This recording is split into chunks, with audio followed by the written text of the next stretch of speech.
जरा सोचिए दर्शकों, अगर आपकी नाबालिग बेटी को बहला फुसलाकर घर से ले जाया जाए, उसके साथ हैवानियत हो और फिर वही आरोपी खुलेआम घूमते रहे, पुलिस के दरवाजे, अफसरों के दफ्तर, यहाँ तक कि मुख्यमंत्री पोर्टल तक शिकायत जाए, लेकिन इंसाफ आज भी दूर हो, तो एक पिता पर क्या गुजरती होगी।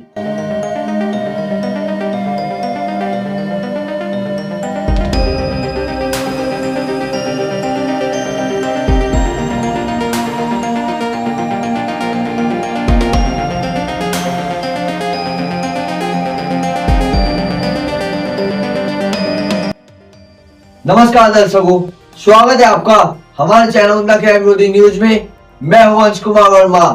बिजनौर के थाना चांदपुर क्षेत्र से एक ऐसा सनसनीखेज मामला सामने आया है जिसने इंसानियत और कानून दोनों पर बड़े सवाल खड़े कर दिए हैं।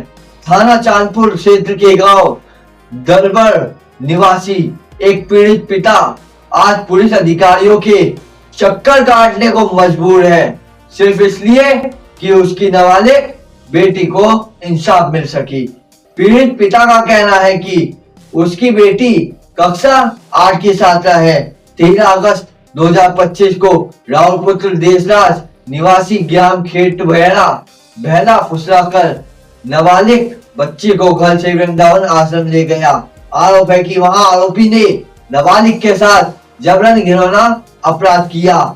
इस दर्दनाक घटना के बाद पीड़ित पिता ने 14 अगस्त 2025 को थाना चांदपुर में मुकदमा दर्ज कराया। पुलिस ने मामले में धारा 363 आईपीसी और 117/2 बीएनएस के तहत केस तो दर्ज कर लिया, लेकिन यहीं से शुरू हुआ पीड़ित परिवार का दूसरा संघर्ष। पीड़ित का आरोप है कि दौड़ा का निवासी रहने वाला हूँ, रोहित कुमार नाम है मेरा जी, और शिवानी मेरी भतीजी है और पन्नालाल इंटर कॉलेज में पढ़ती थी। उसी का लड़का राहुल, प्रबंधक का लड़का राहुल हमारी लड़की को सर ले गया निकाल के रात के लगभग 10:30 बजे। हाँ, नशे में करके निकाल ले गया। सो को देखा तो लड़की भी बोल रही थी कि अंदाजे साल में मिली मैं। उसके बाद लोकेशन हम जो उसके स्कूल पर गए, उसका बड़ा भाई मिला, उसके डैडी मिले, उन्होंने बताई लोकेशन जी वृंदावन की लोकेशन बताने के बाद जिन्होंने वहाँ पे लड़की है, लड़का तो वहाँ पा गए हैं। फिर वहाँ से उसका भाई लाया, राहुल का भाई लाया वहाँ से पकड़ के दोनों को 18 तारीख में लाने के बाद यहाँ हापुड़ रोकी 6 घंटे, लड़की मारपीट करी। और जी इसकी मित्र थी कोई लेडीज़ कौन उधर होगा, उसने भी इसे धरा धमकाया। उसके बाद यहाँ से पुलिस को धनौरा या गुजर जो भी है उन्हें सौंप दिया। हमने FIR दर्ज भी करी साहब, उसका हमारा कोई सुनवाई नहीं करी किस तरह की भी। और उसके बाद जो है हमारी जो है लड़की जो मैंने स्टॉप पहुँचा दी। उन्होंने रात को जब कॉल करी हमें कि मैंने आपकी लड़की पहुँच चुकी है। वो से 6 दिन की छुट्टी मिल पड़ गई दीपावली की। वहाँ जो उसका भाई मिलने पहुँचा 2 बार।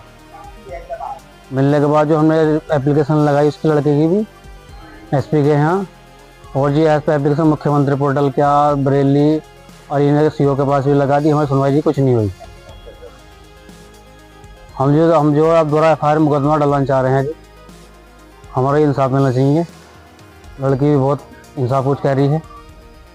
18 अक्टूबर 2025 को आरोपी राहुल का बड़ा भाई जयकरण अपने जीजा हर्ष के साथ वृंदावन पहुंचा और वहां से राहुल व नाबालिग को हापुड़ ले आया।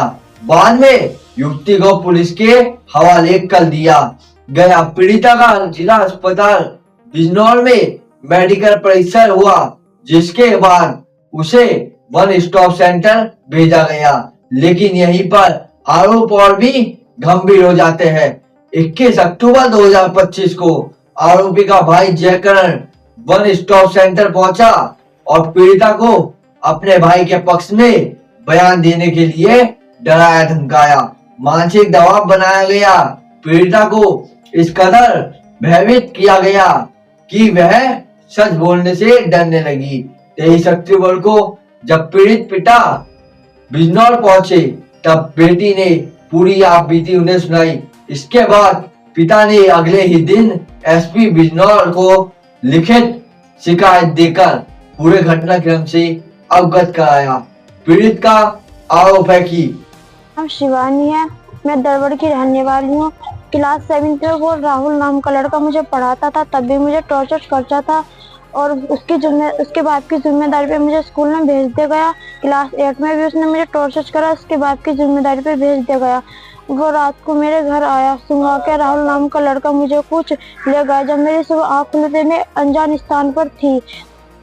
5 दिन हम साथ रहे। 18 तारीख को सुबह होटल में हम खाना खाने जा रहे थे तो जैकलिन ने उसके भाई जैकलिन ने हम पकड़ लिया, मारपीट करी हमारे साथ बहुत ज्यादा और उसके बाद अपने रूम पे लाया। हापुड़ लाकर 6 घंटे रोका, बहुत ज्यादा डराया धमकाई कि तेरे मम्मी पापा जी को जान से मार देंगे, तुम्हारे परिवार वालों को जान से मार देंगे और तुझे जान से मार देंगे। और उस लड़के को, राहुल नाम के लड़के को मुझसे गायब कर दिया और धनौर और चांदपुर के बीच में मुझे पुलिस वालों को सौंप दिया गया।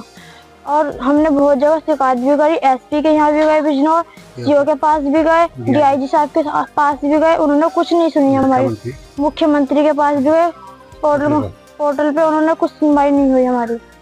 दबाव और धमकियां के चलते उसकी बेटी माननीय न्यायालय में पूरी सच्चाई नहीं बता सकी।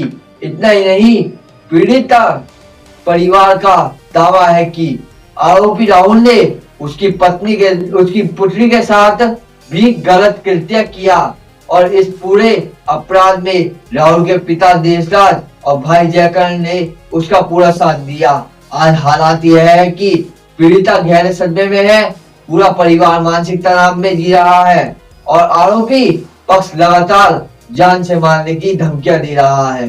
पीड़ित परिवार का कहना है कि अब तक एसपी बिजनौर, डीआईजी मुरादाबाद और मुख्यमंत्री पोर्टल तक शिकायत की जा चुकी है, लेकिन हैरानी की बात यह है कि आज तक कोई ठोस और प्रभावी कार्रवाई नहीं हुई। अब सवाल यह है, दर्शकों के नाबालिग के साथ हुए इस गंभीर अपराध में सिर्फ एफआईआर ही काफी है? क्या दबंगों के सामने कानून बेबस हो गया है? पीड़ित परिवार ने प्रशासन से एक ही मांग की है, मामले की निष्पक्ष जांच हो और दोषियों के खिलाफ सख्त से सख्त कार्रवाई की जाए। हम आपसे भी सवाल पूछते हैं, क्या इस बेटी को इंसाफ मिलेगा या फिर यह मामला भी फाइलों में दबकर रह जाएगा? आप देखते रहिए उन्ना क्राइम विरोधी न्यूज चैनल, जहां हम उठाते हैं हर उस आवाज को जिसे दबाने की कोशिश की जाती है। मैं हूं अंश कुमार वर्मा। अच्छा दर्शकों, नमस्कार।